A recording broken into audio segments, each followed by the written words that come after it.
Hi, I'm Claire. He struck my 6-month-old son with a leather belt, looked me dead in the eye, and said, "That'll teach him to be a man." My stepfather thought hitting a baby would keep me under his control. But the only thing he ignited was justice, silent, steady, and lethal. I married a man who would one day sit on the highest court in the land, and together we ensured my stepfather would face a reckoning that would echo through generations. Before we jump back in, tell us where you're tuning in from, and if this story touches you, make sure you're subscribed, because tomorrow I've saved something extra special for you. The Johnson family courthouse looked like an ancient temple when I walked in that morning, cradling Noah against my chest. His tiny fingers curled around mine, innocent and trusting. A soft September breeze followed us inside, carrying the scent of approaching autumn and the weight of what we were about to do. Sunlight streamed through tall windows, creating patterns on the marble floor that seemed to point our way forward. The courthouse was already buzzing with activity, attorneys with briefcases hurrying past, clerks shuffling papers, families waiting with tense shoulders and worried eyes. An officer in a crisp uniform approached, his expression professional but kind. "Family court is down the hall to the right, ma'am," he said, gesturing toward a corridor lined with wooden benches. My pulse quickened, but I forced a smile and thanked him, adjusting Noah in my arms as we made our way down the hall. The waiting area was crowded with others seeking their own versions of justice. Custody battles, divorces, protective orders. I found a seat near the window, placing Noah's diaper bag beside me. He was unusually quiet today, as if sensing the gravity of where we were. His usually bright eyes seemed solemn as he studied the unfamiliar surroundings. A woman sitting across from us offered a sympathetic smile. "First time in court?" she asked, her voice gentle. I nodded, unable to form words around the knot in my throat. She reached into her purse and pulled out a small stuffed rabbit. "For the little one," she said. "My daughter's case was last week. This helped her stay calm." I accepted the toy with trembling fingers and thanked her. Noah immediately grabbed for it, his tiny hands exploring the soft ears. The woman's kindness was unexpected. A moment of warmth in the cold formality of legal proceedings. The door to the courtroom opened, and a clerk called several names before mine. Each time I tensed, rehearsing what I would say when my turn came. Noah began to fuss, perhaps picking up on my anxiety.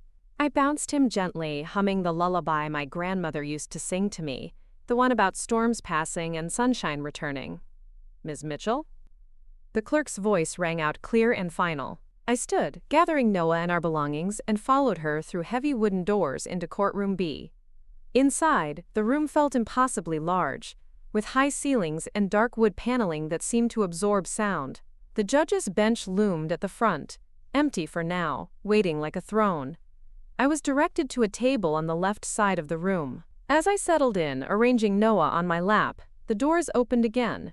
My stepfather, Richard Keller, strode in with the confidence of a man who had never faced consequences. His gray suit looked expensive, his posture rigid with self-importance. Behind him walked his attorney, a woman whose heels clicked against the floor like a metronome counting down to confrontation. Preparing and narrating this story took us a lot of time, so if you are enjoying it, subscribe to our channel. It means a lot to us. Now back to the story. Richard didn't look at me as he took his seat across the aisle. His eyes fixed forward, jaw set in familiar stubbornness. The same expression he'd worn when I'd confronted him about Noah, about the belt, about the years of control disguised as discipline. The memory of that day burned in my mind like acid on metal. It had been a Tuesday afternoon in July. The house was quiet, except for the whirring of ceiling fans fighting against summer heat. Noah had been crying. Normal baby fussiness. Nothing more. I was in the kitchen preparing a bottle when Richard returned early from work. Irritation already etched across his face before he even heard the cries. "Can't you shut that kid up?" he demanded, throwing his keys onto the counter with unnecessary force. Before I could answer, he stormed upstairs to where Noah lay in his crib. I followed quickly, bottle in hand, a sense of dread building with each step. When I reached the nursery doorway, time seemed to stop. Richard stood over the crib, belt already removed from his waist, doubled over in his hand. Noah's cries had intensified, his little face red and frightened. Children need discipline, Richard said coldly. Your mother never understood that with you. That's why you turned out so weak. Don't you dare, I whispered, my voice barely audible above Noah's cries. But Richard had never been one to heed warnings. The belt rose and fell, landing across Noah's legs with a sound that would haunt my nightmares. My baby's scream pierced the air, primal and agonized. I lunged forward, dropping the bottle, milk splattering across the floor as I grabbed Noah from the crib. Richard didn't resist, simply stood watching with that same unreadable expression. That'll teach him to be a man, he said, voice eerily calm. Put him down. He needs to learn. Instead, I held Noah closer, backing toward the door. You're never going to touch him again, I promised, surprised by the steadiness in my voice when everything inside me was shaking. We're leaving, now. Richard's laugh was cold, dismissive. And go where, Claire? This is my house. Your mother left you nothing.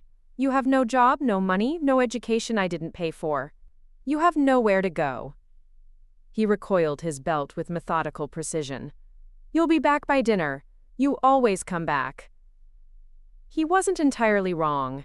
I had nowhere to go, no family after my mother's death, no close friends who hadn't drifted away under Richard's controlling influence.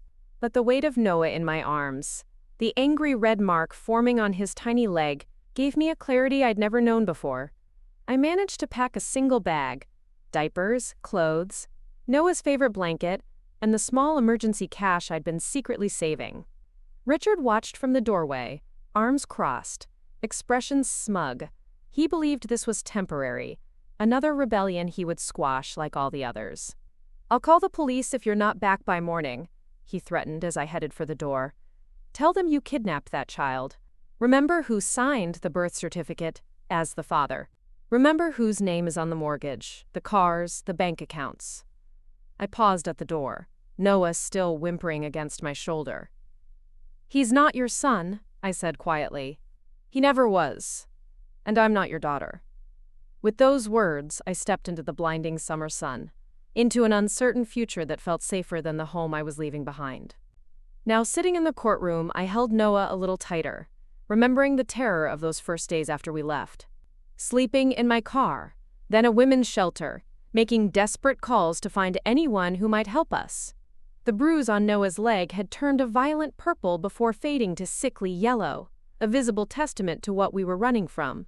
And then, like an unexpected lighthouse in a storm, James had appeared. James Arlington, with his steady hands and quiet confidence, had been visiting the shelter as part of a legal aid program.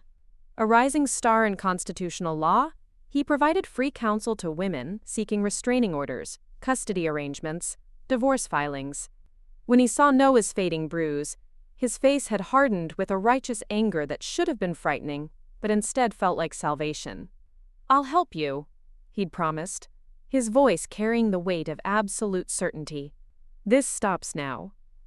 What I didn't know then was that James wouldn't just change our immediate circumstances, he would rewrite our entire future. The bailiff's voice pulled me back to the present. All rise, he called as the judge entered, a stern-looking woman with silver-streaked hair and glasses perched low on her nose.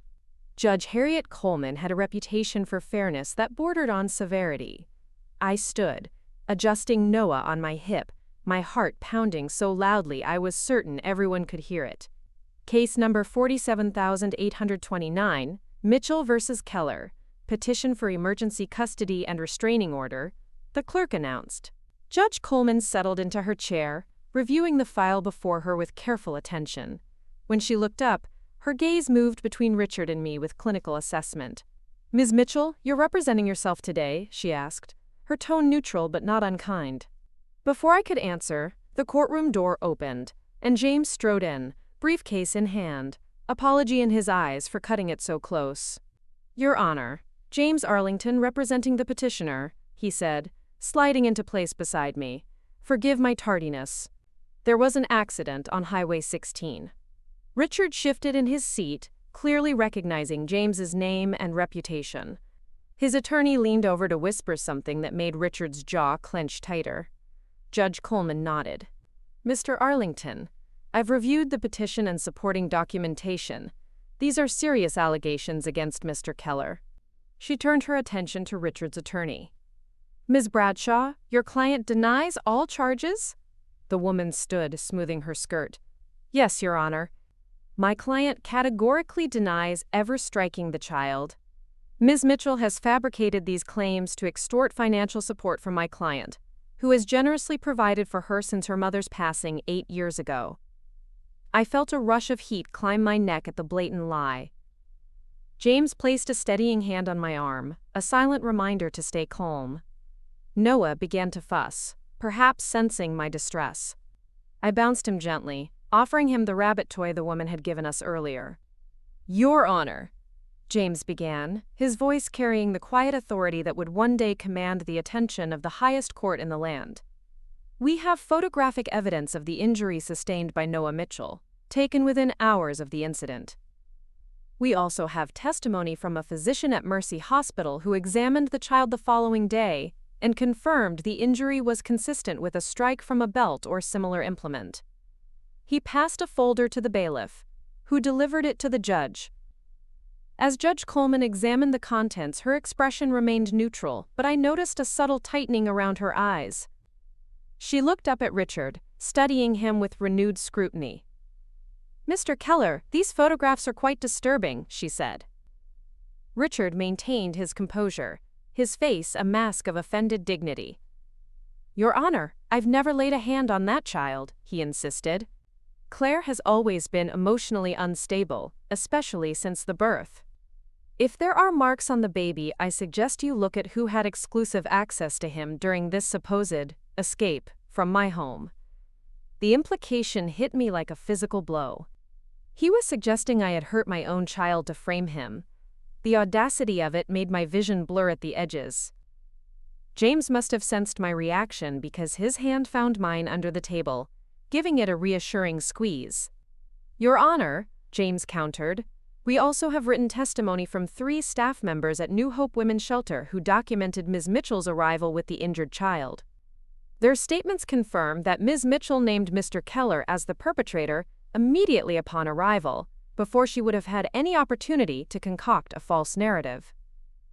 Judge Coleman nodded, making notes. Ms. Bradshaw, does your client have any witnesses who can account for his behavior toward the child prior to this alleged incident? Richard's attorney hesitated. Your Honor, my client has been a pillar of the community for decades. He sits on the board of 3 charitable organizations and has no history of violence or abuse. The burden of proof lies with the accuser, not with Mr. Keller, to prove a negative. The judge removed her glasses, rubbing the bridge of her nose. I'm well aware of where the burden of proof lies, Counselor. I'm simply asking if your client has any character witnesses prepared to testify about his relationship with this infant. An uncomfortable silence followed. Richard had always kept our home life separate from his public persona. Few people had ever seen him interact with Noah, and those who had only witnessed the carefully constructed facade of the doting stepfather. Your Honor, James said into the silence, we have one more piece of evidence to submit. He withdrew another document from his briefcase. This is a DNA test confirming that Mr. Keller is not Noah's biological father, despite his claims to paternity on the birth certificate. A murmur rippled through the courtroom. Richard's face darkened, his controlled expression slipping for the first time. Judge Coleman accepted the document, reviewed it briefly, then looked at me with new understanding. Ms. Mitchell, was Mr. Keller aware that he was not the child's biological father? She asked directly. I swallowed hard, finding my voice. Yes, Your Honor. Noah's father was my college boyfriend, who died in a car accident before Noah was born. Richard insisted on putting his name on the birth certificate. He said. I hesitated, the words sticking in my throat. He said no child in his household would carry another man's name. Judge Coleman's gaze returned to Richard, who was now leaning forward, whispering furiously to his attorney. The judge cleared her throat, bringing the room back to order. In light of the evidence presented, I am granting the emergency custody order to Ms. Mitchell and issuing a temporary restraining order against Mr. Keller.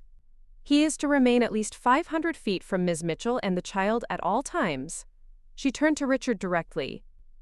Mr. Keller, this court takes allegations of child abuse extremely seriously. If these allegations are proven in a full hearing, you will face criminal charges. Richard stood abruptly, his chair scraping against the floor. This is absurd, he snarled, his carefully maintained facade crumbling entirely. That's my house she's living in, my money she's spending. She has nothing without me. Nothing. Judge Coleman's gavel came down with a sharp crack. Mr. Keller, control yourself, or I will hold you in contempt. She turned to me. Ms. Mitchell, do you have safe accommodation arranged? James answered for me. Yes, Your Honor. Ms. Mitchell and her son have secure housing arranged through our victim assistance program. The judge nodded. Very well. We'll schedule a full hearing in 2 weeks' time. Until then, the temporary orders stand. With another strike of her gavel, it was over, at least for now. As we gathered our belongings, Richard pushed past his attorney, stopping just short of the distance that would violate the newly issued restraining order. His voice was low, meant only for me to hear. This isn't over, Claire. You think you've won because you found yourself a lawyer with connections? I have friends, too. Powerful friends. You'll regret this. With that, he turned and strode from the courtroom, leaving a chill in his wake despite the warm September air. James placed a protective hand on my shoulder. He can't hurt you anymore, he promised, and he won't get away with what he did. I wanted desperately to believe him, but Richard's threats echoed in my mind, shadows that wouldn't quite disappear in the light of this small victory. As we left the courthouse, Noah blinked in the bright sunlight, his innocent face turned up to the sky, unaware of the battle being fought around him. James walked us to his car, opening the door for me with a gentleness that felt foreign after years under Richard's roof. Where are we going? I asked, settling Noah into the car seat James had somehow already installed. He smiled, a genuine warmth that reached his eyes. Somewhere safe, he promised. Somewhere he can never find you. As we drove away from the courthouse, I watched it shrink in the side mirror until it disappeared completely, not knowing that years later, James would return to a much higher court, carrying our story with him like a sacred text, a foundation for justice that would extend far beyond our small family. The safe house James took us to was a modest cottage on the outskirts of town, hidden behind a copse of maple trees whose leaves were just beginning to turn gold at the edges. It belonged to a retired judge who volunteered with the Victim Assistance Program, offering it as a haven for those who needed to disappear while the legal system slowly turned its wheels. Inside, the cottage was simply but comfortably furnished. A plush sofa facing a stone fireplace, a kitchen with copper pots hanging above an island, 2 bedrooms with quilts that smelled of lavender. It felt nothing like Richard's mansion with its cold marble and museum-quality art that no one was allowed to touch. This place felt lived in, human. You'll be safe here, James assured me as he carried in our meager belongings, the single bag I'd managed to grab during our escape. The address is unlisted and the property is in a trust. There's no way to connect it to you. How long can we stay? I asked, settling Noah on a blanket spread across the living room floor. He immediately rolled onto his stomach, pushing himself up on his arms to look around at his new surroundings with wide, curious eyes. As long as you need to, James replied, setting my bag down in the larger of the 2 bedrooms. The full hearing is in 2 weeks, but these cases can sometimes drag on for months. He paused, watching Noah with a soft expression that made something in my chest ache. He's resilient, he observed. Children often are, more than we give them credit for. I nodded, unable to speak past the sudden lump in my throat. James seemed to understand. He moved to the kitchen, filling the electric kettle with water. Tea? He offered. Such a simple question. Yet it was the first time in years someone had asked what I wanted instead of telling me. That evening, after James had left with promises to return the next day, I sat on the porch swing with Noah sleeping against my chest. The night air carried the scent of approaching autumn, crisp apples and wood smoke from a distant chimney. Stars emerged one by one in the darkening sky, each one a tiny pinprick of light in the vast darkness. For the first time since fleeing Richard's house, I allowed myself to breathe fully, to feel the weight of what had happened and what still lay ahead. Noah stirred against me, his small body warm and trusting. I pressed my lips to the top of his head, inhaling the sweet scent of baby shampoo and innocence. "I promise," I whispered to him, to the night, to whatever forces might be listening, "he will never hurt you again." The words felt like a covenant, binding and sacred in the quiet darkness. What I didn't know then was how completely that promise would shape our lives, or how James Arlington would become not just our protector, but the love I had never dared to imagine. I couldn't have guessed that the gentle lawyer who brought us to safety would one day sit on the highest court in the land, or that our story would become the cornerstone of a landmark ruling that would change how the law viewed child abuse cases nationwide. All I knew in that moment was that for the first time in nearly a decade, I had taken a step toward freedom, not just for Noah, but for myself. The road ahead was uncertain, shadowed by Richard's threats and the complexity of the legal system, but I had found my voice. And this time, I wouldn't be silenced. The following days at the cottage unfolded in a strange paradox of peace and tension. Peace in the quiet moments, Noah giggling as sunlight dappled his play blanket, the rhythmic creak of the porch swing, the absence of Richard's critical voice tracking my every move. Tension in the knowledge that this sanctuary was temporary, that beyond these maple trees, legal battles awaited that would determine our future. James visited daily, sometimes bringing case files to review, other times simply arriving with groceries and staying to share a meal. We developed a routine that felt almost domestic. He would hold Noah while I cooked, telling me about his day in a voice that never demanded attention but somehow always commanded it. "The judge assigned to your full hearing is Malcolm Pierce," he informed me one evening as we sat at the small kitchen table. "He's fair but traditional. Believes in the sanctity of family units." James pushed a forkful of pasta around his plate, choosing his next words carefully. "Richard's team will try to paint you as unstable, claim you're keeping him from his son, out of spite." I set down my glass, the water inside trembling slightly like my resolve. "But the DNA test won't matter as much as you'd think," James finished gently. "Richard was there from birth, his name is on the birth certificate, and in the eyes of family court, he's been acting as Noah's father. They'll focus on the relationship, not the biology." The unfairness of it burned. "He hit my baby with a belt," I whispered, the words still impossible to say without feeling physically ill. "How is there even a question here?" James reached across the table, his hand covering mine. "There isn't, not to me. But courts move slowly, and Richard has resources. This won't be simple or quick." His thumb traced small circles on my wrist, a gesture so comforting I had to fight the urge to weep. "But I promise you, Claire, we will win this." That night, after James had left and Noah had fallen asleep in the portable crib beside my bed, I sat by the window watching distant headlights trace paths on the main road. The cottage felt suddenly vulnerable, our safety an illusion that could shatter with one wrong move. Richard's threat echoed in my mind. I have friends too, powerful friends. Before we jump back in, tell us where you're tuning in from, and if this story touches you, make sure you're subscribed, because tomorrow, I've saved something extra special for you. As if summoned by my fears, my phone lit up with a text from an unknown number. "You can't hide forever." The simple message sent ice through my veins.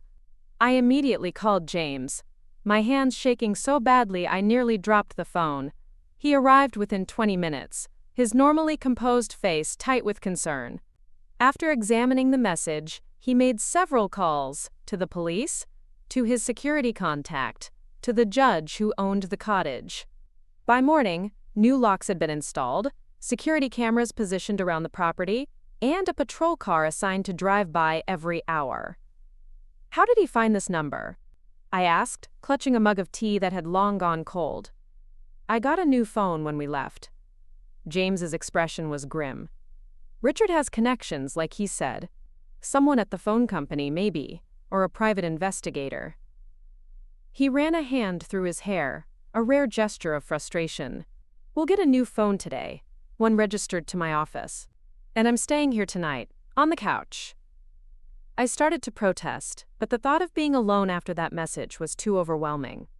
Instead, I nodded, relief washing over me at the prospect of his presence standing between us and whatever threats lurked beyond our temporary haven. The next 2 weeks passed in a blur of preparation.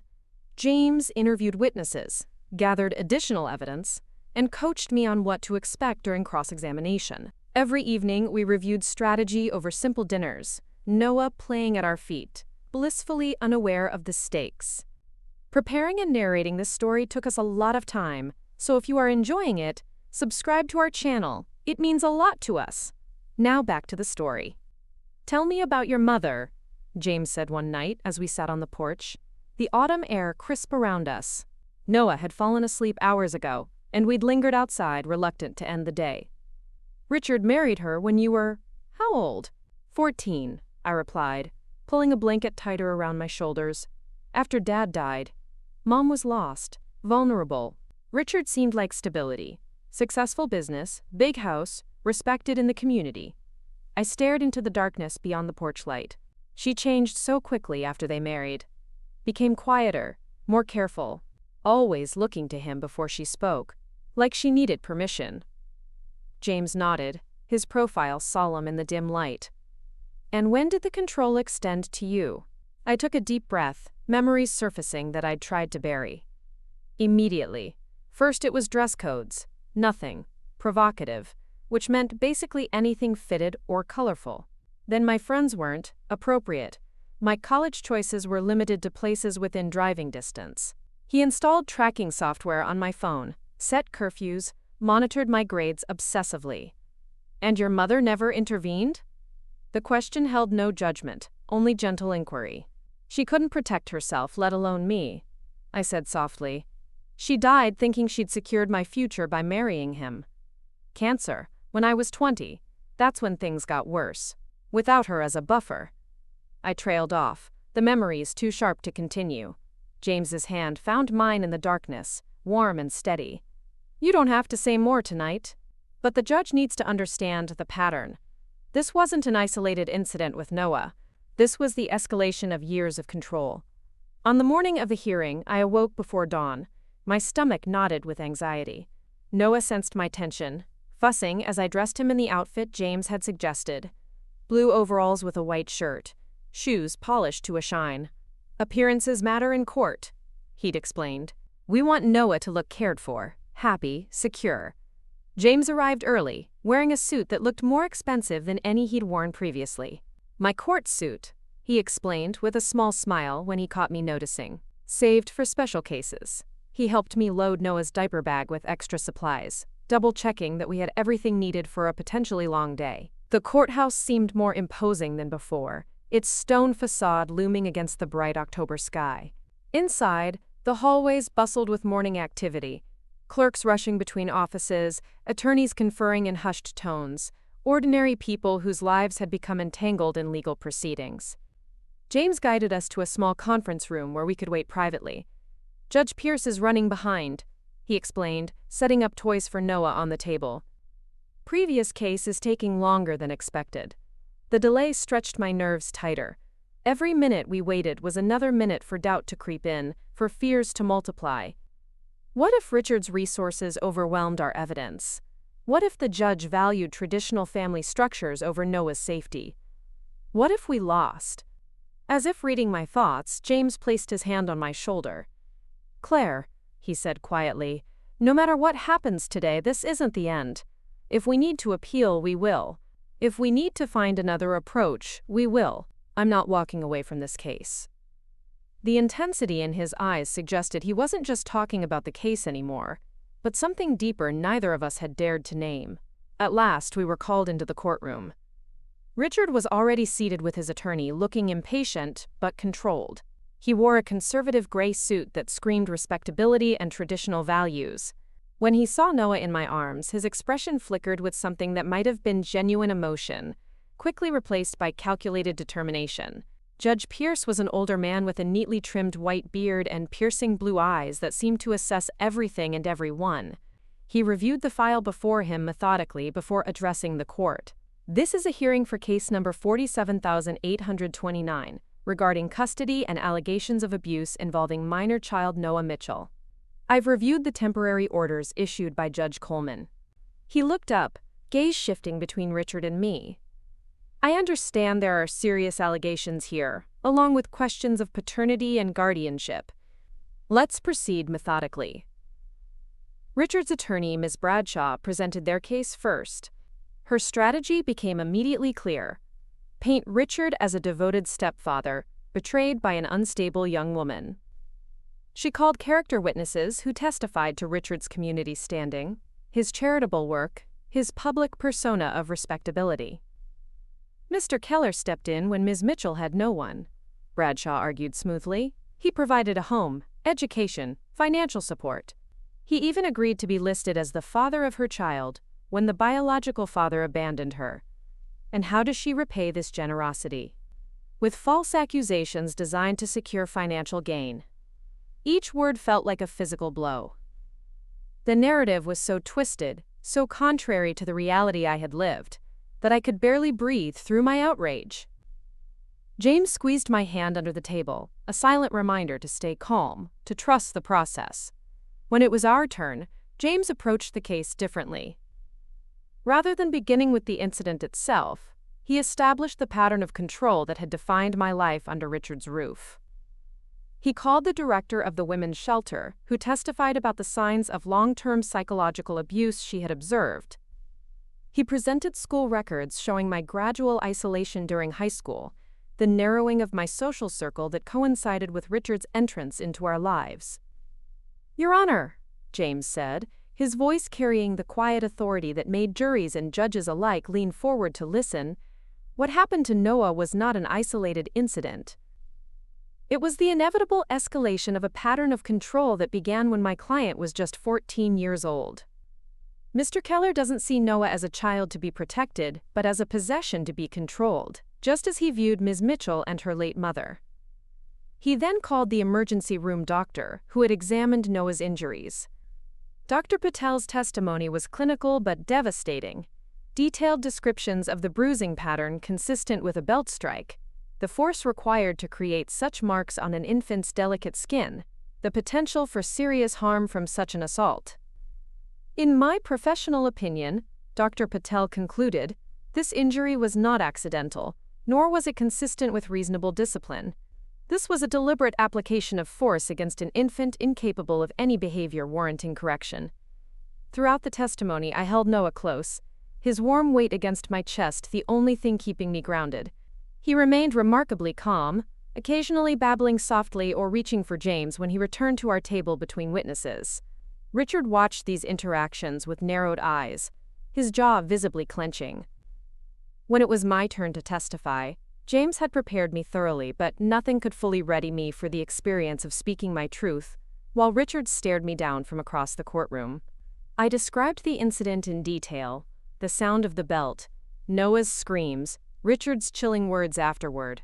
My voice wavered only once, when recounting how I had fled with almost nothing, uncertain of where we would go. "And why did you wait until this incident to leave?"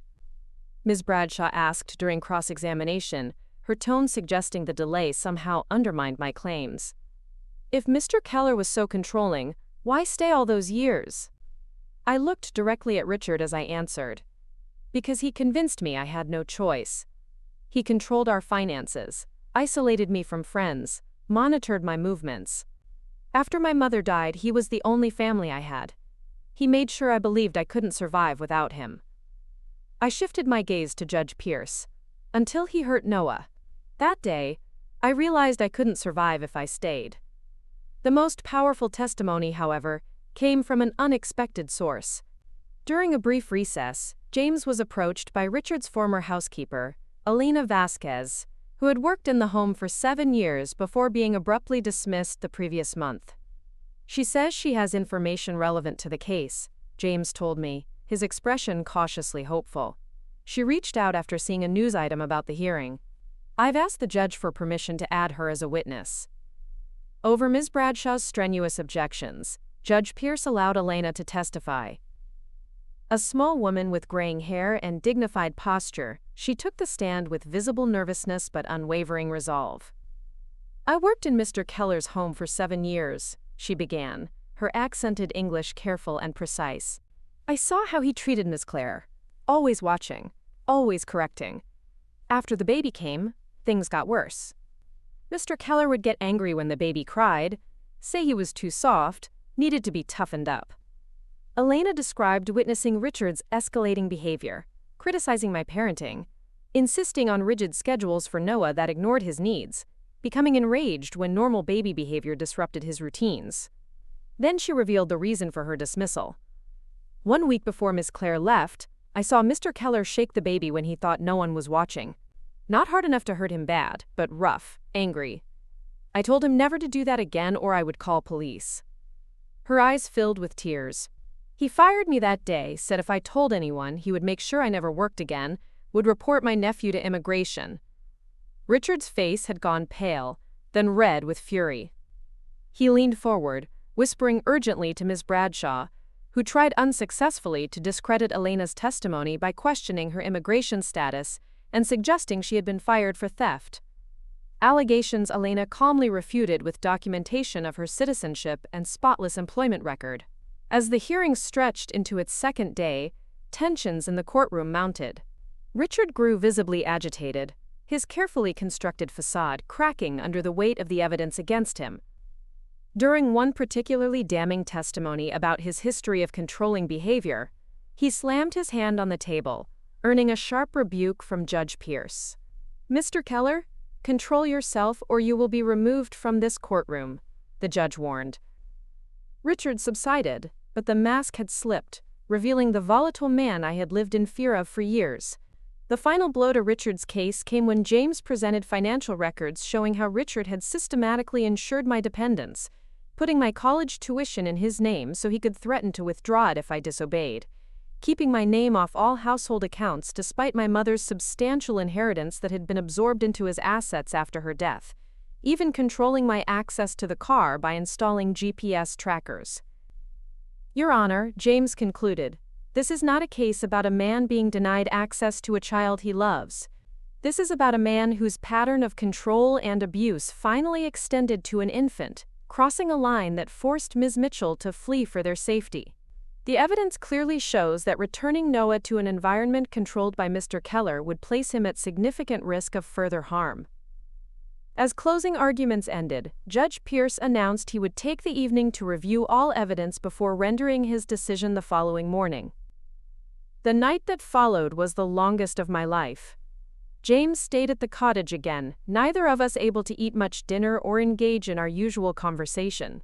The weight of possibility, both victory and defeat, hung heavy in the air between us. "Whatever happens tomorrow," James said finally, breaking the silence as we sat on the porch watching darkness settle over the maple trees. "I want you to know how extraordinary you are, Claire. The courage it took to leave, to fight for Noah like this, it's remarkable." I looked at him then, really looked at the man who had become so much more than our attorney. In the soft porch light, his expression was open, vulnerable in a way I rarely saw. "I couldn't have done any of this without you," I admitted. "Not just the legal help. You made me believe I deserved better. That Noah deserved better." Something shifted between us in that moment, a boundary dissolving. James moved closer on the swing, his hand finding mine with deliberate intent. "Claire," he began, his voice hushed with emotion, "when this is over, whatever the outcome." But the sentence remained unfinished as headlights suddenly swept up the driveway, cutting through the darkness with blinding intensity. James was on his feet instantly, positioning himself between me and the approaching vehicle. "Stay here," he ordered, moving toward the steps as a car door slammed. The figure emerging from the shadows sent ice through my veins. Richard, his posture rigid with fury, strode toward the porch. "I know you're in there," he called, voice slurring slightly, suggesting he'd been drinking. "You think you can humiliate me in court and get away with it? You think you can turn my own staff against me?" James stood firmly at the top of the steps. "Mr. Keller, you're violating a restraining order. I'm calling the police." He reached for his phone, but Richard lunged forward, taking the porch steps 2 at a time. "You," he snarled at James, "this is your doing. filling her head with ideas, turning her against me. You have no idea who you're dealing with. His hand moved inside his jacket, and for one horrifying moment, I thought he might have a weapon. Instead, he pulled out a thick envelope, throwing it at James's feet. You think you know everything? Read that. Then tell me if you still want to play house with her and that brat. Before James could respond, police sirens wailed in the distance, growing louder. Someone, perhaps the security patrol, had spotted Richard's car and called it in. His head snapped toward the sound, calculation replacing rage in his expression. This isn't over, he promised, his voice dropping to that controlled tone I knew so well, the one that preceded his worst moments. Not by a long shot. He turned and rushed back to his car, tires spraying gravel as he sped away moments before police cruisers appeared on the road. James gathered me into his arms as officers secured the property, my body trembling uncontrollably against his chest. He found us, I whispered. He'll always find us. No, James said firmly, his arms tightening around me. This ends tomorrow, I promise you, Claire. One way or another, this ends tomorrow. Later, after the police had taken statements and stationed an officer outside the cottage, James examined the envelope Richard had thrown. Inside were photographs of us at the cottage, of James arriving and leaving, even one of us sitting together on the porch swing. Along with the photos was a typed note. I have friends in high places too. Judges can be replaced. Lawyers can be disbarred. Think carefully about tomorrow. James stared at the contents, his expression hardening into something I'd never seen before. Determination mixed with righteous anger. He just made our case for us, he said quietly. Stalking, intimidation, violation of a restraining order, all documented now. As dawn broke on the final day of the hearing, we arrived at the courthouse under police escort. The evidence of Richard's midnight visit had been added to our case file, with emergency motions filed by James at first light. Judge Pierce, grim-faced, reviewed the new materials before court officially convened. In light of these developments, he announced, this court will hear additional testimony regarding Mr. Keller's actions last night before rendering a decision. Richard, seated with his attorney, looked ashen as the police officers testified about finding him fleeing the scene, about the restraining order violation, about the implicit threats in the materials he had delivered. When all testimony concluded, Judge Pierce called for a brief recess. Upon his return, his decision was swift and unequivocal. This court finds clear and convincing evidence that Mr. Richard Keller has engaged in a pattern of controlling and abusive behavior that culminated in physical violence against the minor child, Noah Mitchell. Furthermore, his actions last night demonstrate a disturbing disregard for court orders and a willingness to engage in intimidation tactics. He turned his stern gaze directly to Richard. Mr. Keller, this court grants full legal and physical custody of Noah Mitchell to Claire Mitchell. The restraining order is extended indefinitely. You will have no contact with Ms. Mitchell or the child. Additionally, I am referring this case to the District Attorney's Office for consideration of criminal charges related to child abuse, stalking, and witness intimidation. The relief that flooded through me was so intense I nearly collapsed. James's arm around my shoulders was the only thing keeping me upright as Judge Pierce continued, addressing financial matters that had been secondary to Noah's safety but were still vital to our future. Furthermore, this court orders an immediate accounting of all assets that came into the marriage from Elizabeth Mitchell's estate. Those assets are to be held in trust pending determination of their rightful disposition. He looked at me directly. Ms. Mitchell, this court recognizes the financial control that was exerted over you. That ends today. As we left the courtroom, Richard's final glare promised this wasn't truly over, but for the first time his anger held no power over me. With Noah secure in my arms and James beside us, I walked into the autumn sunlight feeling the first real freedom I had known in years. What I couldn't have imagined then was how this case would echo through the years, becoming the foundation of James's distinguished legal career and eventually informing his judicial philosophy when, 15 years later, he would be nominated to the highest court in the land. Or how Richard's threats would continue, evolving into a legal vendetta that would culminate in a landmark Supreme Court case about domestic abuse and child protection, a case over which Justice James Arlington would preside, recusing himself from voting but authoring a concurrent opinion that would change family law forever. But those chapters of our story were still unwritten as we drove away from the courthouse that day, the future stretching before us like an open road, finally free to choose our own direction. The days following the custody hearing unfolded in a strange new reality, one where I could breathe without waiting for criticism, where Noah could cry without me tensing in fear, where decisions large and small belonged to me alone. James helped us find a small apartment in a secure building across town, far from Richard's neighborhood but close enough to James's office that he could visit often. And he did visit, almost daily, bringing dinner or groceries, sometimes just stopping by to check on us. The DA is moving forward with criminal charges. He informed me one evening as we sat at my tiny kitchen table, Noah already asleep in the portable crib we'd set up in the bedroom. Richard's been indicted for child abuse, violation of the restraining order, and witness intimidation. I pushed my plate away, appetite vanishing at the mention of Richard's name. Will Noah have to testify? The thought of my baby in a courtroom was unbearable. James shook his head quickly. No, absolutely not. The physical evidence and witness testimony are more than sufficient. He hesitated, then reached across the table to take my hand. But you will need to testify, Claire. Are you prepared for that? Was I? The custody hearing had been brutal enough, but a criminal trial would be public, covered by local media, witnessed by strangers. Richard's humiliation would be complete, and his rage correspondingly intensified. I don't know, I admitted. The thought of facing him again, of having to relive everything in front of more people. I trailed off, looking down at our joined hands. James's thumb traced gentle circles on my palm, a gesture that had become familiar, comforting. You don't have to decide tonight, he assured me.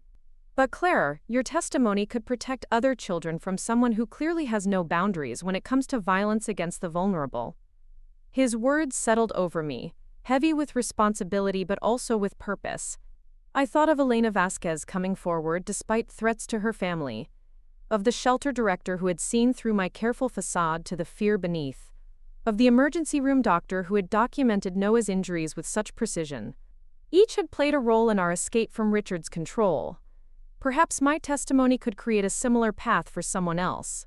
I'll do it, I said finally, my voice stronger than I expected. Not for revenge, for accountability.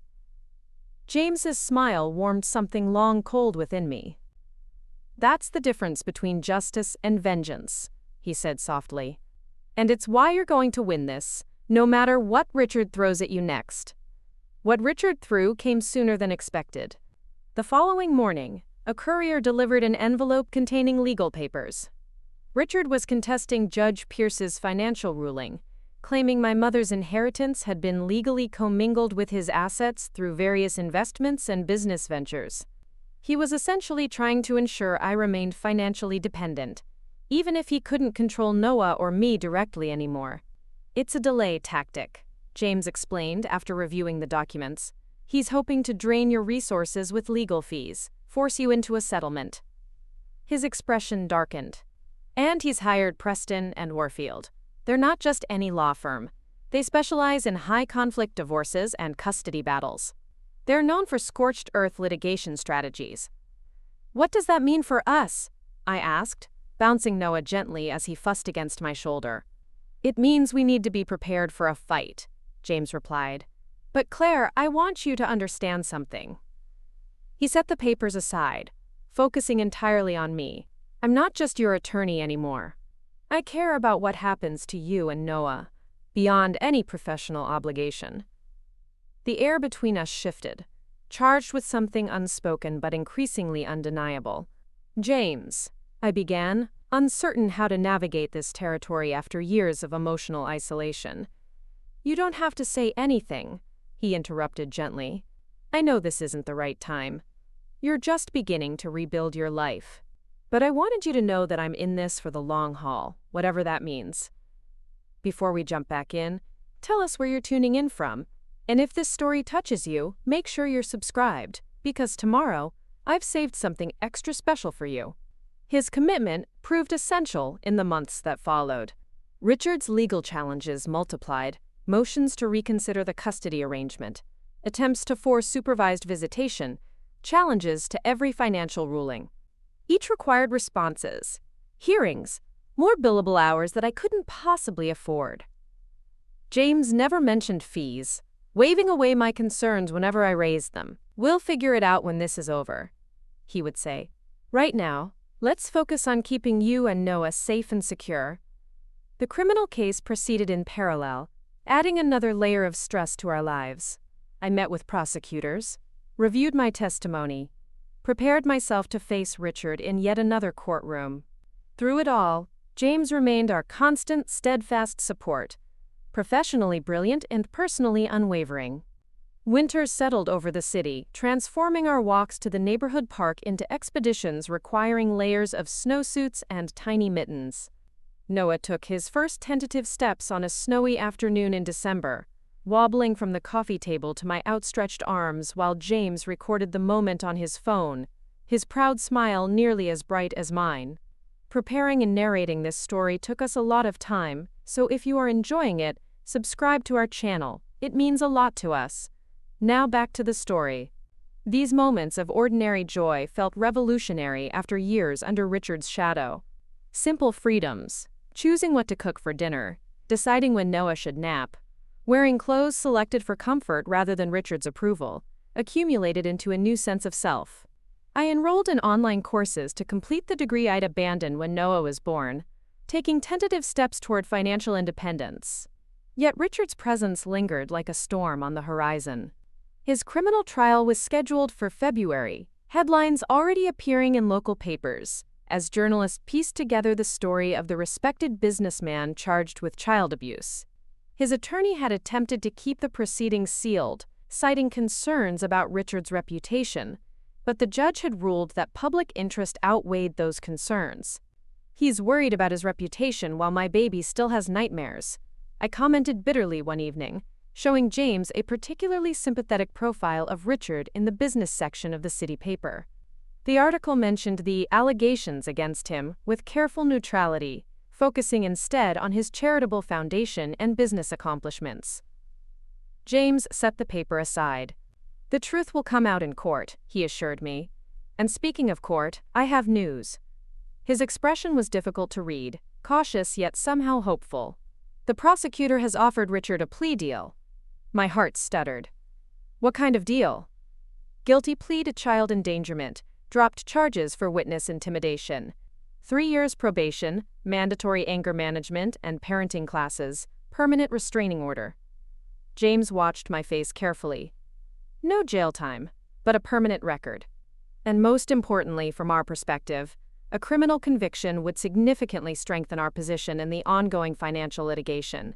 I paced the small living room, processing this information. "So he admits what he did to Noah but doesn't serve time? It's not unusual for first offenses without permanent physical harm," James explained.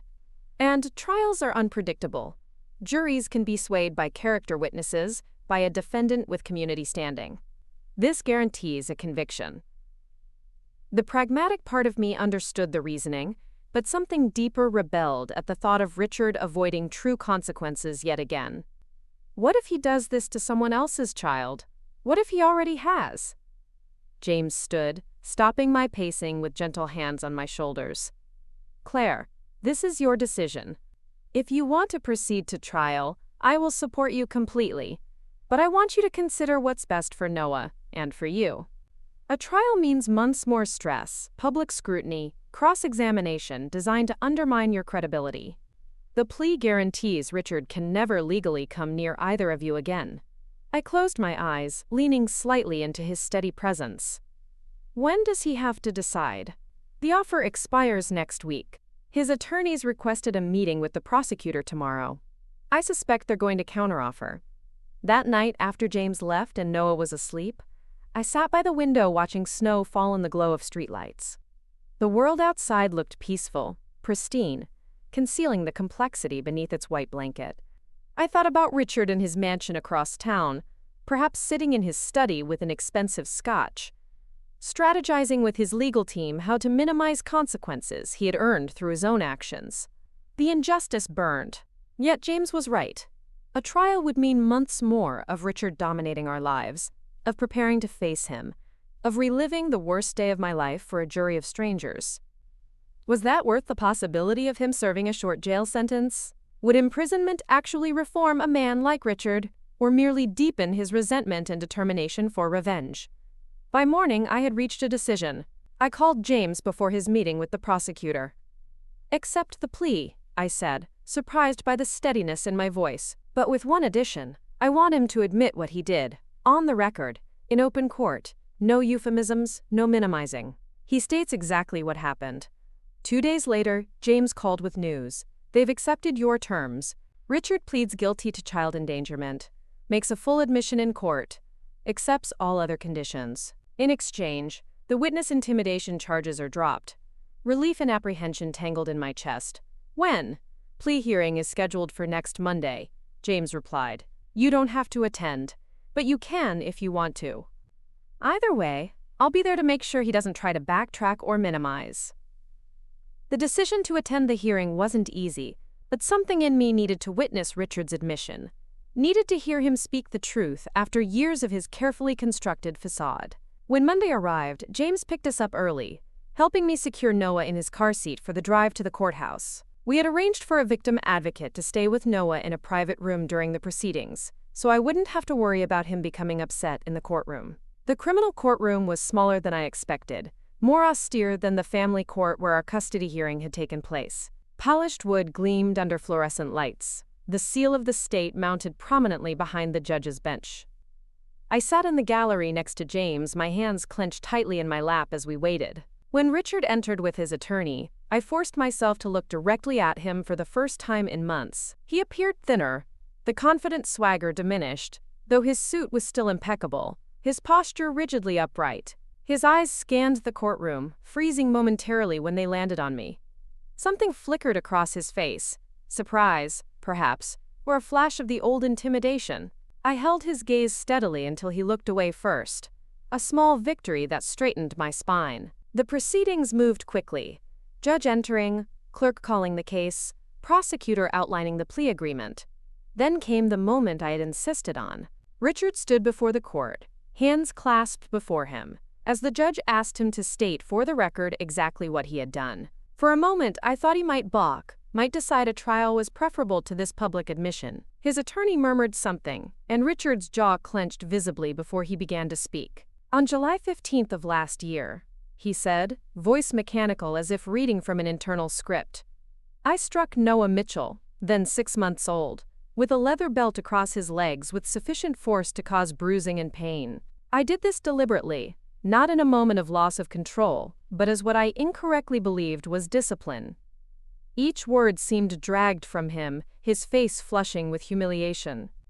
I acknowledged this action was abusive and endangered the child's physical and emotional well-being. The judge regarded him sternly. "Mr. Keller, do you understand that by entering this plea, you waive your right to a trial and accept all conditions set forth in the plea agreement, including probation, mandatory counseling, and a permanent restraining order prohibiting contact with Claire Mitchell and Noah Mitchell?" Richard nodded stiffly. "I understand, Your Honor." "Very well, this court accepts your guilty plea. Sentencing will proceed as outlined in the agreement." It was over in less than 30 minutes, the culmination of months of fear, preparation, and uncertainty resolved in a brief morning hearing. As we left the courtroom, I felt strangely hollow, the victory less satisfying than I had imagined. Richard had admitted his crime, would bear the consequences of a criminal record, would never legally approach Noah again, yet something still felt unfinished. James seemed to sense my conflicted emotions. "It's normal to feel unsettled," he said as we collected Noah from the victim advocate. "Legal resolutions rarely provide the emotional closure we hope for." I nodded, gathering Noah into my arms, his warm weight grounding me in what truly mattered. "At least it's documented now. No one can pretend it didn't happen." "That's more significant than you might think," James replied.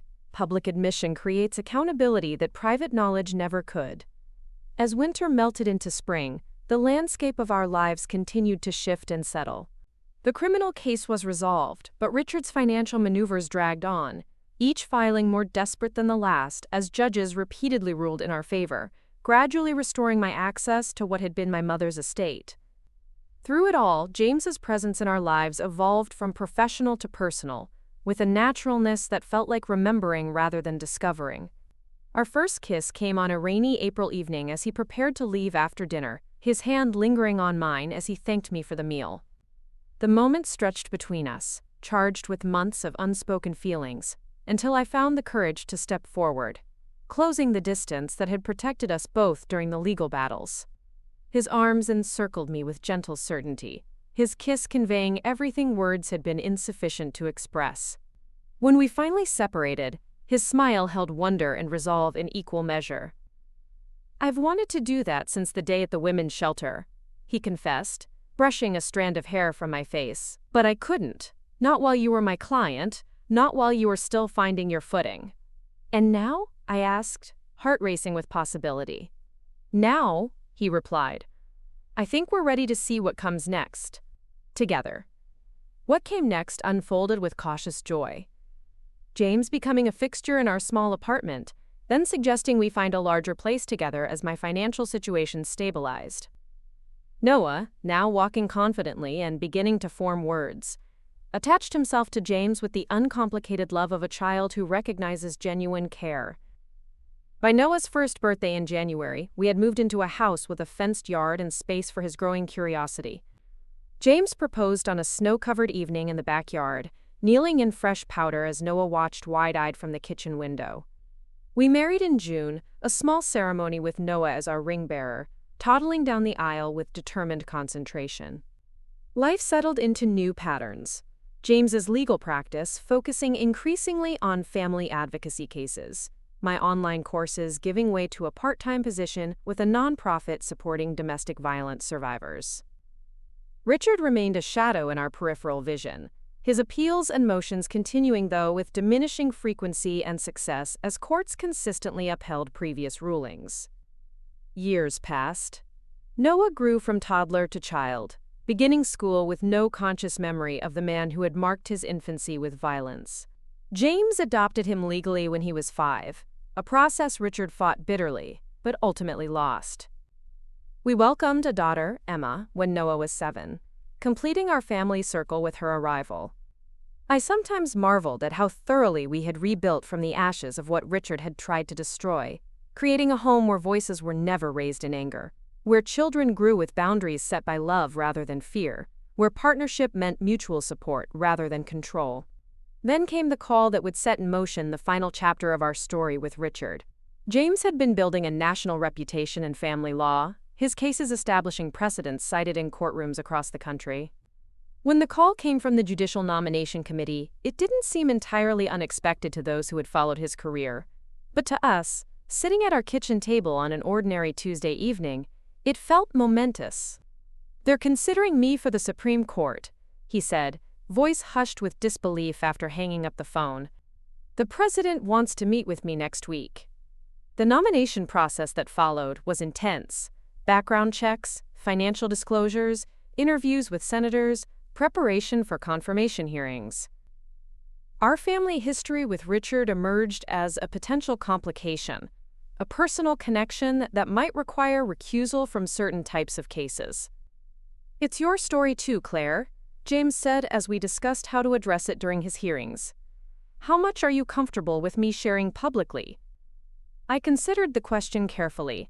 The private nature of our struggle had protected Noah's dignity and our family's peace. Yet the public impact of James's judicial philosophy, shaped so profoundly by what he had witnessed in our case, could extend protections to countless other families. Share what needs to be shared, I decided. Not for sensationalism, but for context. People should understand why you believe what you believe about protecting the vulnerable. The confirmation hearings were grueling, partisan, intense, as they had become for all Supreme Court nominees in the polarized political climate. James navigated questions with the same thoughtful precision that had characterized his legal career, neither hiding from our family's history nor exploiting it for sympathy. My judicial philosophy has been shaped by witnessing firsthand how the legal system can either perpetuate harm or interrupt cycles of abuse.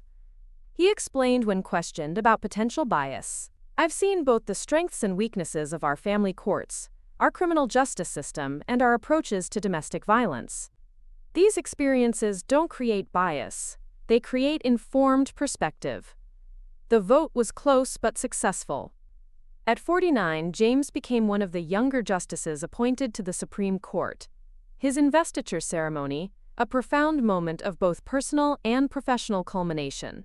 Noah, now 15 and nearly as tall as James, stood proudly beside him as he took his oath, Emma watching wide-eyed at the solemnity of the occasion. We thought, perhaps naively, that Richard had finally receded permanently into our past.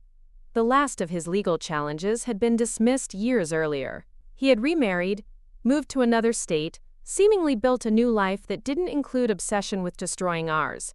We were wrong.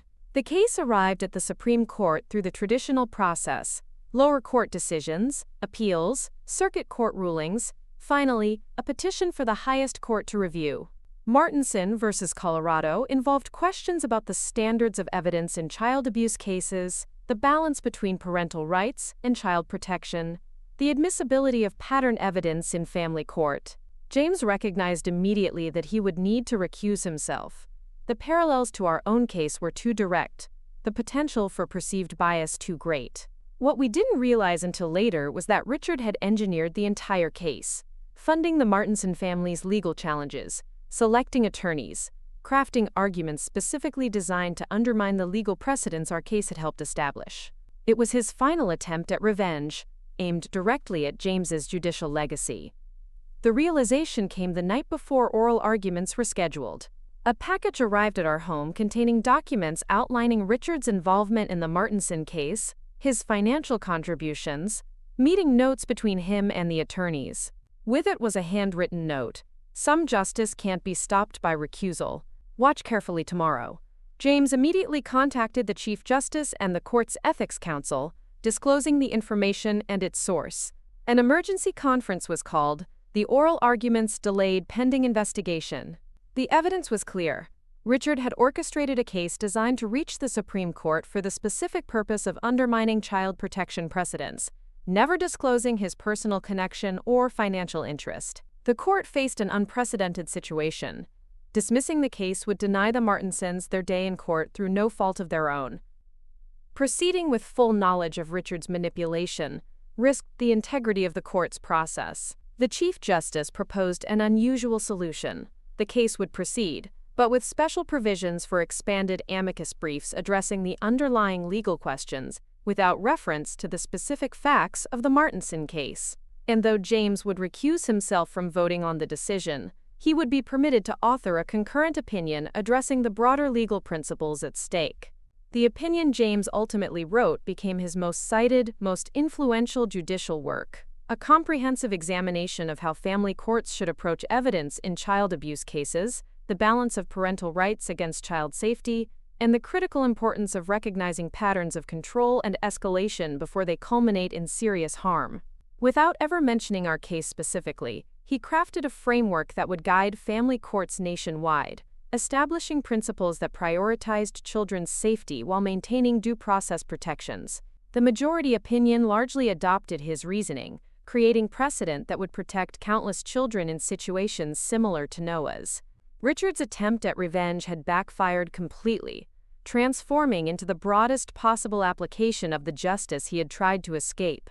When news broke of his involvement in the case, his carefully rebuilt reputation collapsed once again. The legal ethics violations resulted in financial penalties and public censure, the final chapter in his long campaign against our family.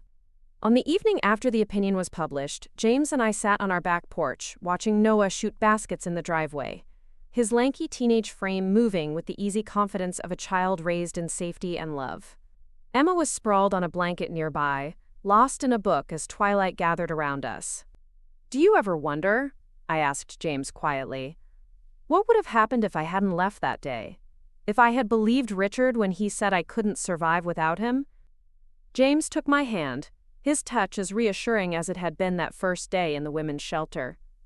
"I think about it often," he admitted. "How many decision points there were, How many moments when a different choice could have led to a different outcome?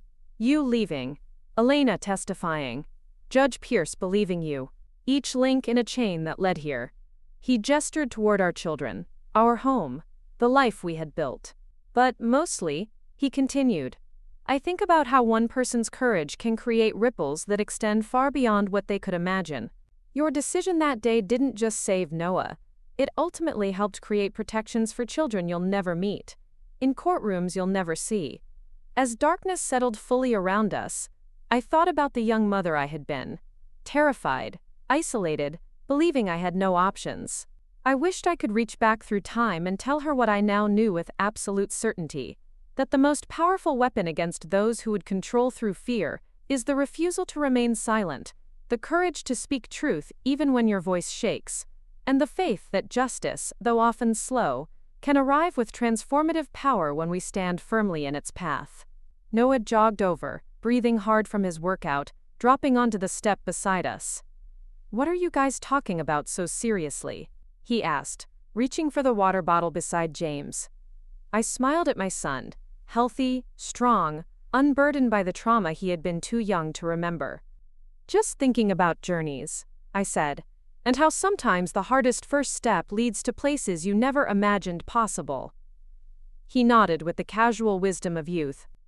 Like Justice Brandeis said in that quote you have framed in your office, right, Dad? If there be time to expose through discussion the falsehood and fallacies, to avert the evil by the processes of education, the remedy to be applied is more speech, not enforced silence. James laughed, ruffling Noah's hair despite his teenage protests. Exactly like that. Though I'm impressed you actually read the things in my office. As Noah rejoined his sister on the lawn, now arguing good-naturedly about what movie to watch later, I leaned against James's shoulder, gratitude overwhelming me for this life we had fought for and won, not just for ourselves, but for all those who would follow the path we had helped illuminate through the darkness of abuse and into the light of justice. 10 years after the Martinson case, the Arlington family gathered at our lakeside cabin to celebrate Noah's law school graduation. The weather cooperated perfectly. Clear blue skies reflected in the still water, a gentle breeze carrying the scent of pine and wood smoke from neighboring campfires. I stood on the dock watching Emma, now 20, teaching her niece Sophia to skip stones across the lake's surface. Noah's wife Madeline sat nearby, cradling their 3-month-old son James, named for his grandfather. This place had become our sanctuary over the years, the heart around which our expanding family orbited. We'd purchased it after James's confirmation to the Supreme Court, seeking a retreat from the public scrutiny that came with his position. Here, Justice Arlington was simply James, father, grandfather, husband, building bonfires, fishing off the dock, dozing in the hammock with a legal brief forgotten on his chest. Penny for your thoughts? James's voice came from behind me, his arms wrapping around my waist as he rested his chin on my shoulder. At 65, his hair had silvered completely, lines of wisdom etched around his eyes, but his embrace remained as steady and comforting as it had been when I first found refuge there. Just marveling at how far we've come, I replied, leaning back against him. Noah graduated at the top of his class, Emma's thriving at medical school, and now we have grandchildren. Sometimes I can hardly believe this is our life. James hummed in agreement, his chest vibrating against my back. Remember what you told Noah that night on the porch? About how the hardest first step leads to places you never imagined possible? I remember, I said, smiling at the memory. He quoted Brandeis back to us. Always too smart for his own good. Like his mother, James said, pressing a kiss to my temple.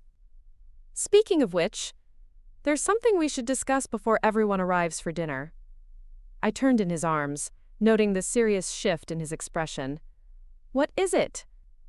James guided me to the weathered bench at the end of the dock, taking my hands in his as we sat. I received a letter yesterday at my office. From Richard's son. My breath caught.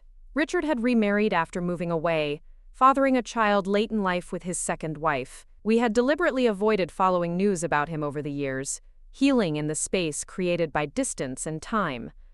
What did he want? Richard died last month, James said gently. Pancreatic cancer. His son found journals in his effects, Detailed accounts of what happened with Noah, with us, with the Martinson case. Apparently, in his final months, Richard underwent some kind of reckoning with his past actions. A complex wave of emotions washed through me. Not grief for the man who had caused so much pain, but something more nuanced. The finality of death closing a chapter that had shaped so much of our lives. Did his son want something from us? James shook his head. Just to tell us that Richard expressed regret before he died, that he acknowledged the harm he caused. His son wanted us to know that Richard told him our story as a cautionary tale about the consequences of controlling behavior, about the damage done by pride and revenge. Do you believe it? I asked, searching James's face. That he truly regretted what he did? James considered this carefully, in the thoughtful way that had made him such a respected jurist. I believe people can change, even late in life, when confronted with their own mortality. Whether his regret was genuine or self-serving doesn't really matter now. What matters is that his story, our story, apparently helped guide his son toward a different path. I gazed out at the lake, processing this unexpected epilogue to a narrative I had thought concluded. Should we tell Noah? I think so, James replied. Not to reopen old wounds, but because it demonstrates something I've always believed, that truth has a power that extends beyond our immediate circumstances. The truth you insisted on all those years ago continues to create ripples. Before we jump back in, tell us where you're tuning in from, and if this story touches you, make sure you're subscribed, because tomorrow, I've saved something extra special for you. As evening approached, our extended family gathered on the cabin's wide porch. Noah and Madeline, Emma and her fiancé David, James's sister Catherine and her husband, a handful of close friends who had supported us through every chapter of our journey.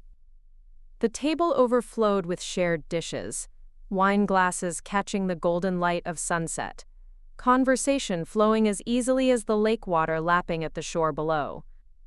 After dinner, as twilight deepened and the first stars appeared, Noah tapped his glass for attention. His face, so like James's in its thoughtful intensity, glowed with barely contained excitement. I have an announcement, he said, standing with Madeline's hand clasped in his. As most of you know, I've been considering several job offers since graduation. He paused, glancing at James and me with a smile. Today I accepted a position with the Children's Rights Initiative. I'll be leading their legal advocacy team for policy reform in family court procedures. Pride swelled in my chest.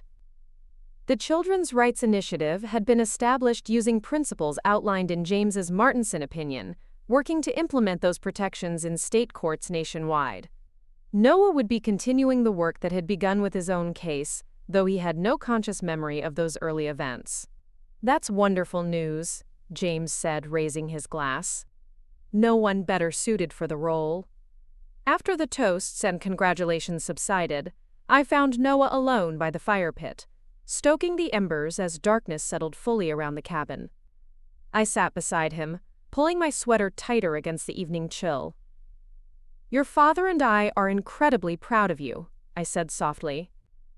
Though I hope you know that would be true regardless of which path you chose. Noah nodded, his gaze fixed on the glowing coals. I know, but this feels right, like I'm closing a circle somehow. He looked up at me, his expression serious beyond his years. Dad told me about Richard's letter. What do you think about it? I asked, watching him carefully. He considered the question with the measured thoughtfulness he'd inherited from James. I think it's strange to feel connected to someone I don't remember. Everything I know about him comes from court documents I've read or stories I've heard. He's more concept than person to me. That's as it should be, I assured him. We never wanted his actions to define your childhood. But they did shape my life, Noah pointed out, prodding a log until flames licked upward again. If he hadn't done what he did, you might never have left, you might not have met Dad. I wouldn't have Emma as a sister or this family we've built. He gestured toward the cabin where laughter spilled from open windows. It's weird to think that something so terrible led to so much good. Preparing and narrating this story took us a lot of time, so if you are enjoying it, subscribe to our channel. It means a lot to us. Now back to the story. I placed my hand on his arm, feeling the strong pulse of life beneath my fingers. "That's not quite right," I corrected gently. "The good didn't come from what he did. It came from how we responded to it. From finding courage, from seeking justice rather than revenge, from choosing to build something new instead of remaining trapped in fear." Noah absorbed this, nodding slowly. "That's what I want to help other families do. Find that path forward when it seems impossible." As we sat in companionable silence, Emma joined us, dropping onto the bench beside me and leaning her head against my shoulder the way she had since childhood. "What are you two being so serious about?" she asked, reaching for her brother's hand across me. "The past," Noah replied, "and the future." Emma grinned. Very philosophical for a campfire chat. "Your brother just got his law degree," I reminded her. "Philosophy is now legally required in all his conversations." Their laughter rang out in the darkness, joining the chorus of night sounds around the lake. Cicadas in the tall grass, an owl calling from the woods beyond the cabin, water lapping gently at the dock pilings. James appeared in the circle of firelight, little Sophia drowsy in his arms. "Someone is fighting sleep," he announced, settling beside Emma with the child curled against his chest. "She wants her Uncle Noah to tell her a story first." Noah raised an eyebrow. "A story about what, Peanut?" he asked his niece, who blinked heavily against encroaching sleep. "About Grandma," the child murmured, snuggling deeper into James's embrace. "The brave one." My children exchanged amused glances over my head. "Which brave grandma story should I tell?" Noah asked, playing along.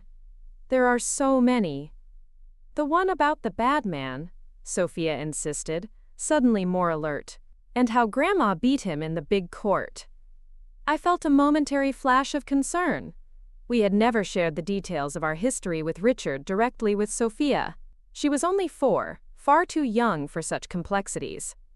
I shot a questioning look at Noah, who shook his head slightly to reassure me. "Ah," he said, settling into storyteller mode. "You mean the case of the brave mother and the knight of justice." He winked at me. This was clearly a sanitized fairy tale version he had created for his niece. Once upon a time, there was a mother who loved her baby more than anything in the world. As Noah spun his child-appropriate tale of courage and protection, transforming our painful history into an age-appropriate story of heroism and justice, I leaned against James, emotion tightening my throat. In Noah's telling, the bad man became a shadow figure without specific actions. The courts became castles of truth, and Justice Arlington, the Knight of Justice, helped the brave mother create new laws to protect all children in the kingdom. "And that's why Grandpa wears those special black robes," Noah concluded, as Sophia's eyes finally drifted closed. "Because he helps make sure all the children in the land are safe, just like your daddy does now." James carried the sleeping child inside to her parents, while Emma excused herself to join David for a moonlight walk along the shore. Noah and I remained by the fire, the embers now glowing soft red in the darkness. "That was quite a creative retelling," I observed, smiling at my son. He shrugged, a hint of mischief in his expression. "Kids' version. The real story is in the case files I studied in constitutional law." Professor Hernandez nearly fell over when she realized I was that Noah Mitchell. His expression sobered. "I've read every document, Mom. The police reports, the court transcripts, Dad's opinion and Martinson. I needed to understand it all before deciding to work in this field." I studied him in the firelight, this remarkable young man who had once been the vulnerable baby I'd fled with, carrying nothing but a diaper bag and desperate determination. "And what did you conclude from all that research?" "That laws matter," he replied without hesitation, "that precedents shape lives, that one person speaking truth can ultimately protect thousands." He poked at the embers with a stick, sending sparks spiraling upward like tiny stars. "And that my mother is even braver than the fairy tale version I tell Sophia." Emotion tightened my chest. "I was just trying to keep you safe." You did more than that, Noah countered. You changed the system. Your testimony, your refusal to be silenced. It created the foundation for Dad's legal arguments, for his judicial philosophy, for the Martinson opinion that's now cited in hundreds of cases annually. His expression was earnest in the flickering light. Do you have any idea how many children are protected because you stood up to him? I hadn't allowed myself to think of our personal struggle in such expansive terms. It had always been about Noah, about our family, about finding safety and rebuilding our lives. The broader implications had been James's domain, his legal arguments, his advocacy, his landmark opinions from the bench. That protection came from your father's legal work. I demurred. I was just trying to get through each day. Noah shook his head firmly. Dad's legal brilliance mattered, of course. But it was built on the foundation of your courage. The law can only work when someone is brave enough to speak truth first. As the fire dwindled to embers, James rejoined us, settling beside me with the comfortable familiarity of decades shared. What are you two deep in discussion about now? He asked, slipping his arm around my shoulders. Mom doesn't realize the impact she's had, Noah explained. I was trying to help her see the bigger picture. James smiled, the firelight catching the silver in his hair. I've been trying to tell her that for 30 years. He turned to me, his expression soft with affection and something deeper, a respect that had been there from our first meeting. Claire believes she just made one difficult choice for her child's safety. She doesn't see how that choice created ripples that changed the landscape of family law. You both exaggerate, I protested, though their words warmed something deep within me. Hardly, James countered. Next month, the court will hear Donovan versus Massachusetts Department of Children and Families. The case hinges entirely on the evidentiary standards established in my Martinson opinion. Standards that exist because you refused to accept Richard's version of events, because you insisted on a full accounting in court. Noah nodded eagerly. And the Children's Rights Initiative, where I'll be working, has helped implement those standards in 37 states so far. We've documented a 23% increase in successful interventions in potentially abusive situations. That's thousands of children, Mom. Thousands who won't experience what I did because you spoke up. The weight of their words settled around me like a mantle, not a burden but an affirmation. Perhaps they were right. Perhaps my personal act of courage had transcended our immediate circumstances to create something larger, more enduring than I had ever imagined possible. The following morning dawned clear and bright, sunlight dancing across the lake in golden ripples. I rose early, leaving James still sleeping, and walked down to the dock with a steaming mug of coffee. The water stretched before me, mirroring the mountains beyond in perfect symmetry. This peaceful scene felt worlds away from the frightened young mother I had once been, fleeing with my baby in the middle of the night, uncertain of our future. Footsteps sounded on the wooden planks behind me.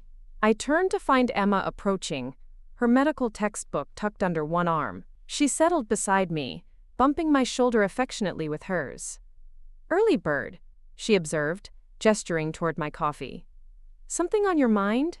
I smiled at my daughter, this unexpected gift who had come into our lives when healing had already begun, who had known only safety and love from her first breath. "Just reflecting?" I admitted. "Noah's new job has me thinking about journeys. Where we started, where we've ended up." Emma nodded thoughtfully. Noah told me about Richard's son, about the letter. She had grown up knowing the broad outlines of our history, though we had sheltered her from the most painful details until she was old enough to understand. "Does it feel like closure?" "I'm not sure closure is ever really complete," I replied, watching a pair of ducks glide across the still water. "But it feels like the final chapter of a very long book." "Your story helped shape my career choice too, you know," Emma said after a moment. "Not just Noah's." I turned to her in surprise. Emma was finishing her second year of medical school, specializing in pediatrics. "How so?" "The ER doctor who examined Noah after the incident, Drive Patel, right? Her testimony was crucial in your case." Emma's expression was earnest, passionate. Medical evidence documented properly can be the difference between a child returning to an abusive home or finding safety. That's why I want to work in pediatric emergency medicine, to be that witness, that voice when children can't speak for themselves. Emotion tightened my throat. Both my children had found ways to transform our family's painful history into purposeful action, each in their own field. The ripples Noah and James had spoken of extended even further than I had realized. As the morning progressed, the cabin came to life around us. Madeline feeding baby James on the porch, Noah and David arguing good-naturedly over pancake techniques in the kitchen, Sophia running wild through the grass with boundless energy. James joined me by the lake, coffee in hand, watching our family with quiet contentment. Court reconvenes next week, he reminded me. Donovan case is first on the docket. I nodded, understanding the significance. Will you tell me about it afterward? Of course. He hesitated, an unusual uncertainty crossing his features. I'm considering retirement next year, when I turn 67. The news wasn't entirely unexpected. James had been mentioning it as a possibility for some time, but hearing it stated so directly still surprised me. Are you sure? You still have so much to contribute. He smiled, the morning light catching the lines of wisdom around his eyes. I've served 16 years on the court. The Martinson opinion has been established as controlling precedent in every circuit. The foundations are secure. His hand found mine, fingers intertwining with practiced ease. And there are other contributions I'd like to make. A book, perhaps. Teaching. More time with our grandchildren.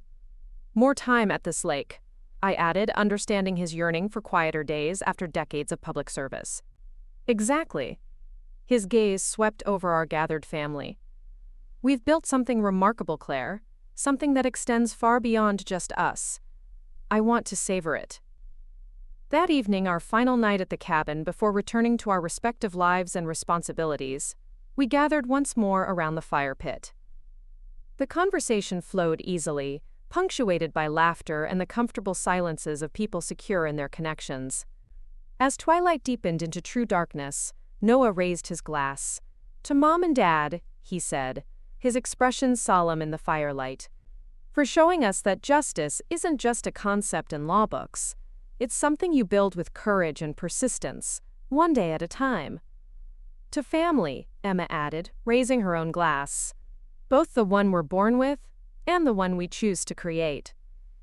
As glasses clinked around the circle, I leaned against James, overwhelmed with gratitude for this life we had forged together.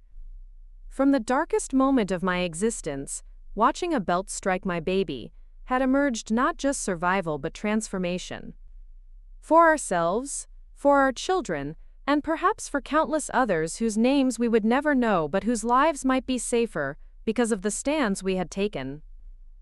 Later, as James and I prepared for bed in the cabin's master bedroom, I paused by the window, gazing out at the moonlight silvering the lake's surface. Do you ever wonder what would have happened if I hadn't left that day? I asked, echoing a question I had posed years before. If I had believed him when he said I couldn't survive without him?